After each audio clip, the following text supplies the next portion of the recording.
고조선 아마 끝날 무렵 정도가 되지 않을까 싶은데 이때에 도명을 이어부던 분이 이 상우도인이라는 분입니다. 이 상우도인 다음이 이 치악산도인이 되고 치악산도인 다음에 풍류도인이 되고 김풍기도인, 풍류도인 다음이 무운도사, 그 다음에 청운도사, 청산 이렇게 도맥을 쭉 이어져 내려오는데 이 외에도 이것을 닦은 분들은 상당히 숫자로는 많이 있습니다. 자, 이때 이제 다시 우리가 한번 보면 자, 여기에서 이제 우리가 군자국에 나오는데 군자국 시절에 잠시 우리가 이 나라를 화족들한테 넘겨준 뭐 짧은 시간이지만 넘겨줬던 적이 있는데 이것을 회복할 때에 이 그학태자를 가르쳤던 스승이 누구냐? 맨 위로는 원초 할아버지라고 있고 그 원초 할아버지의 손자 손녀인 원초와 원소가 직접 그학태자와 그학태자 누인 아랑공주를 직접 가르쳤습니다. 이것은 이 시대가 어느 때쯤 되냐 하면 약 한 8,000년 전으로 보는 것이 정확할 것입니다. 자, 이 8,000년 전에 이 군자국이 다시 회복을 할 때에 도왔던 분들이 원초 할아버지, 그 다음에 원초 할아버지 손자 손녀인 원초 원소가 각각 손자 손녀가 그학태자와 아랑공주를 이 박도를 다 직접 현장 지도를 하면서 위에서 원초 할아버지가 컨트롤 타워가 됐던 것입니다. 자, 이때에 이제 이 무공력들을 배우고 도력을 다 배웠는데 이때에 이제 이 그학태자가 어렸을 때 나라를 잃으면서 많은 장수들과 함께 야밤도주를 하면서 후위를 도모를 했는데 이때에 야밤도주 할 때에 그학태주와 아랑공주를 호위했던 호위 무사들이 여기에 지금 소개가 되고 있습니다. 첫째는 천마장군, 둘째는 시천장군, 호선장군, 거옥장군, 천하장군입니다. 자, 이렇게 다섯이 호위를 해서 그학태자와 아랑공주를 데리고 야밤도주를 해서 어느 산으로인가 깊이 들어갔는데 거기에서 원초 할아버지를 만나게 되고 그 다음에 원초 할아버지의 손자 손녀에게 이 박도를 배우게 되는 것입니다. 자, 이렇게 해서 이제 이 박도가 다시 이어지면서 군자국을 회복을 하는데 이때 이 장사들은 장수들은 박도를 일부만 배운 분들로 지금 유추가 되는데 이분들의 이 능력이 어느 정도냐?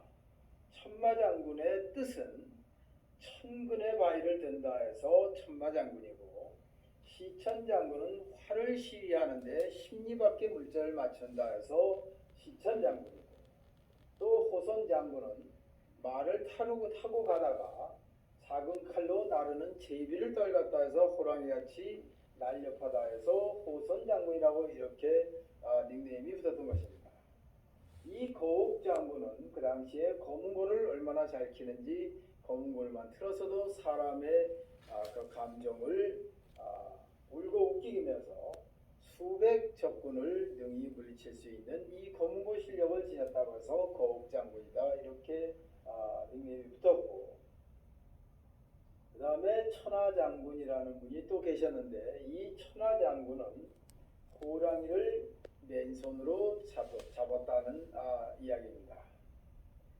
그 뒤에 이제 이 산으로 야밤도주를 해서 여기에서 도력을 배우는 이 박도를 배우는 과정에서 이 군자국이 화족들한테 넘어갈 때에 이 지금의 한 성을 맡고 있던 시령 장군이라고 있었는데 이 시령 장군의 무공력과 도력도 상당한 실력에 가 있었지만 그보다 더한 장수들이 많았던 화족들한테 우리는 군자국을 낼 수밖에 없었던 것입니다. 자, 이 당시엔 모든 이 국방력이라는 것이 이렇게 무력이 있는가 하면 무공력과 이 도력이 기본이 돼서 이 나라를 지키는데 중추적 역할을 해왔던 것입니다. 이것이 모두 박도에서 시작이 됐다는 것입니다. 이건 놀라운 역사라고 할 수도 없고 우린 민족이 갖고 있었던 이러한 것인데 자, 그러면 이 박도라는 것이 얼마나 대단하냐? 제가 오늘 여기서 새롭게 또 밝힐 게 하나 있는데, 자, 무운도인이 이렇게 이제 소개를 한 내용을 오늘 또 한번 소개를 해봅니다. 자, 제가 일전에 이쪽의 소개를 보면 이 선인들한테 배운 하늘암도인이 가르쳤던 수련 내용 중에서 피부 호흡을 하여서 물속과 불속에서 자유로이 지내기, 몸과 마음을 하늘 기운과 함께 나누어 생사의 자유와 하늘에 날아다니기 등등 잠시 순간에 몸도 감추고 이루 헤아릴 수 없는 무궁조화법을 모두 익힌 것이 바로 이 박도입니다.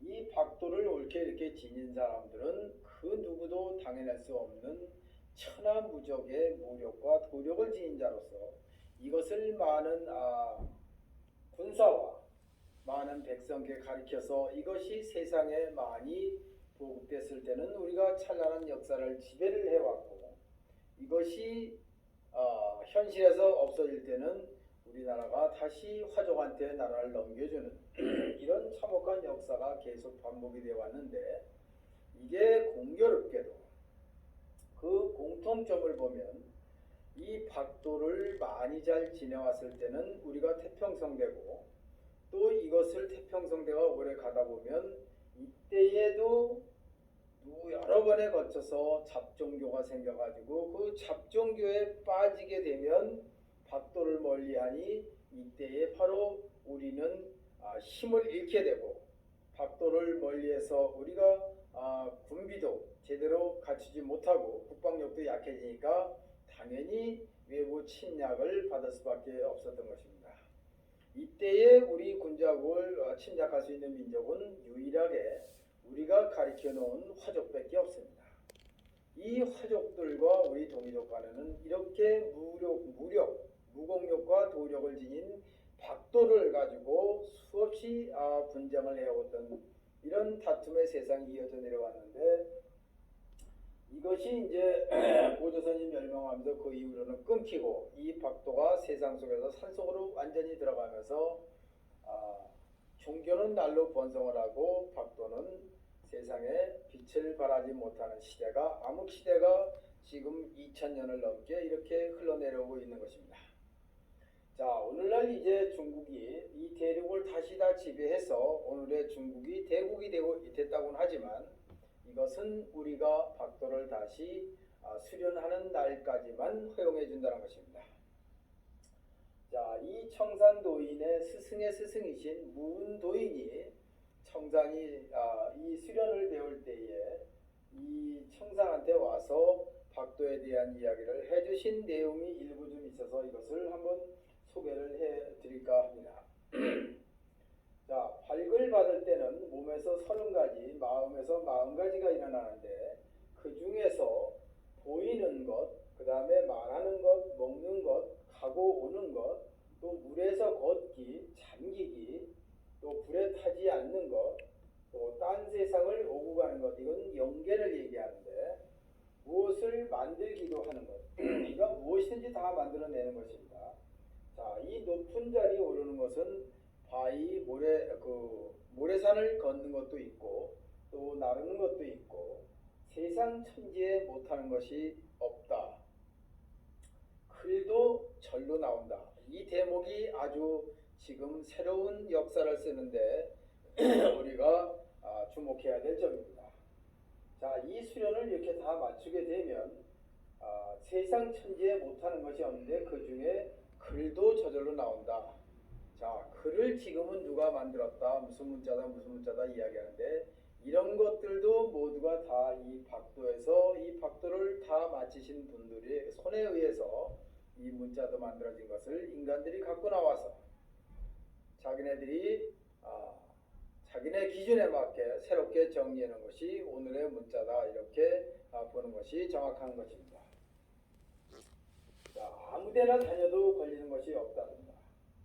아무데나 다녀도 걸리는 것이 없는 것, 몸과 마음이 하나 되는 것. 아까 제가 이 하늘암도인이 몸과 마음을 하늘 기운과 함께 나누어서 생사의 자유와 하늘에 날아다니기, 이 말씀을 드렸는데 이것이 바로 무운도인도 정통맥으로 이것을 다 배운 분이시기 때문에 이런 것을 마치시고 체능했기 때문에 이것이 여기에 다시 또 반복해 나옵니다.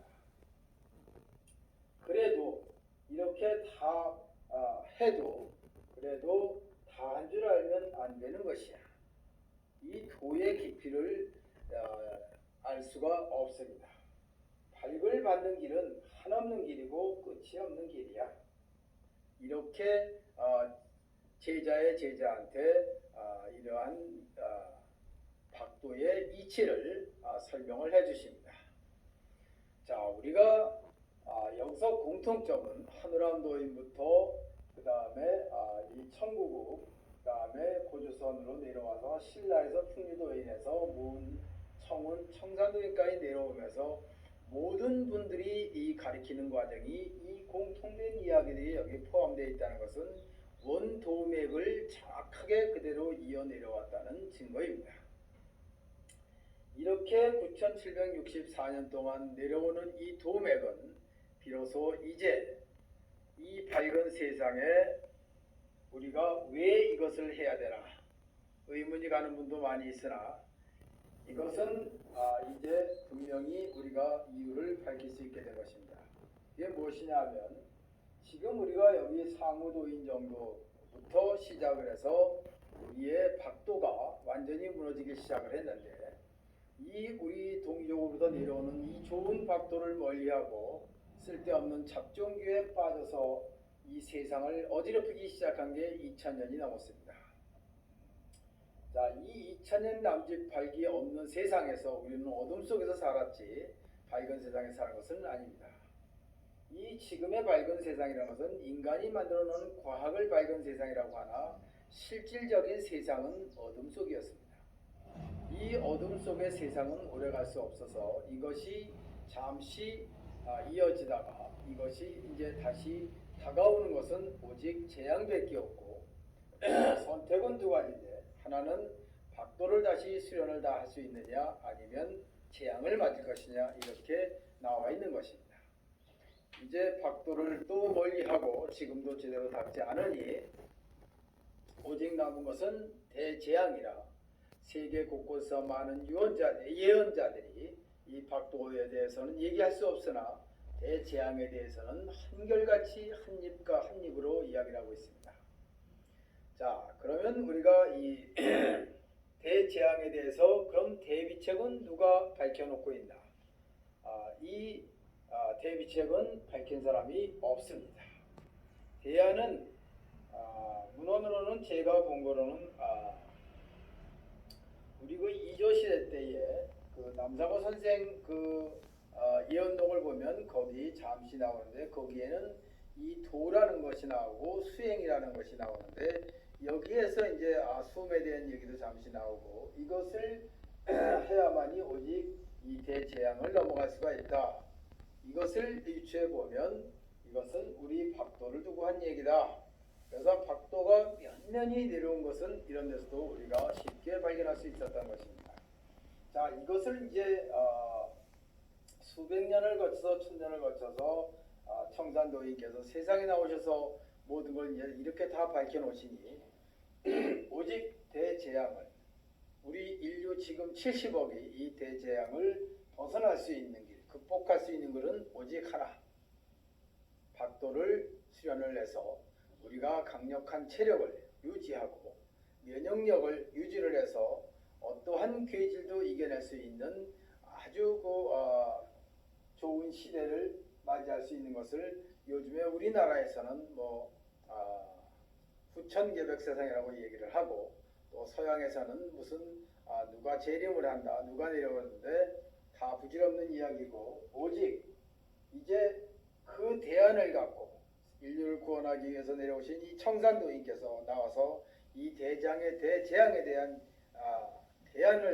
대안뿐 아니라 그것을 수련하는 방법까지 모두 공개를 해서 인류 70억은 누구나가 이 수련을 할 수 있도록 모든 만반의 준비를 다 해놓으신 것입니다. 이제 남은 것은 우리가 수련을 하는 길만 남았습니다. 여러분은 어느 어느 쪽을 선택하실지 그것은 여러분들의 몫입니다. 오늘 이만하겠습니다.